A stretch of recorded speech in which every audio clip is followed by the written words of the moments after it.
सरकार लगातार दिल्ली वालों की तरफ से, देश के सभी हिस्सों के लोगों की तरफ से जीएसटी काउंसिल में आवाज़ उठाती रही है। पहला जो एक महत्वपूर्ण मुद्दा कल की जीएसटी काउंसिल की मीटिंग में आएगा वो है रिसर्च ग्रांट्स पर जीएसटी लगने का मुद्दा।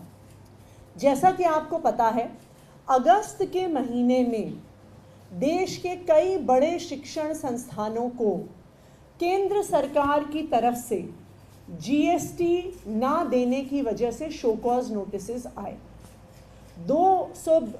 इन 6 संस्थानों को 220 करोड़ के टैक्स देने का नोटिस आया। इसमें आईआईटी दिल्ली, पंजाब यूनिवर्सिटी जैसे बड़े शिक्षण संस्थान भी शामिल थे।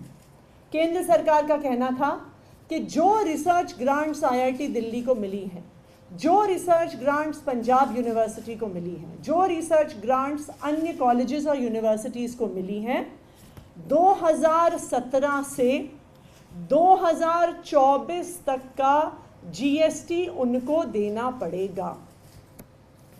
रिसर्च पर जीएसटी लगना बिल्कुल गलत है और दिल्ली सरकार उसका पुरजोर विरोध करती है। दुनिया में कोई ऐसा देश नहीं है जो रिसर्च ग्रांट पर जीएसटी लगाता हो।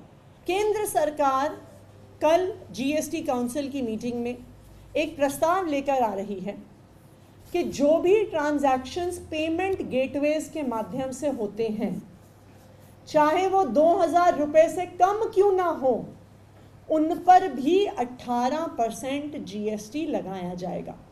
अब केंद्र सरकार एक प्रस्ताव लेके आ रही है कि चाहे ट्रांजैक्शन 5 रुपये का हो, चाहे 50 रुपये का हो, चाहे 1500 रुपये का हो, लेकिन पेमेंट गेटवेज पर किया गया कोई भी ट्रांजैक्शन टैक्सेबल होगा और 18% जीएसटी पेमेंट गेटवे को देना होगा।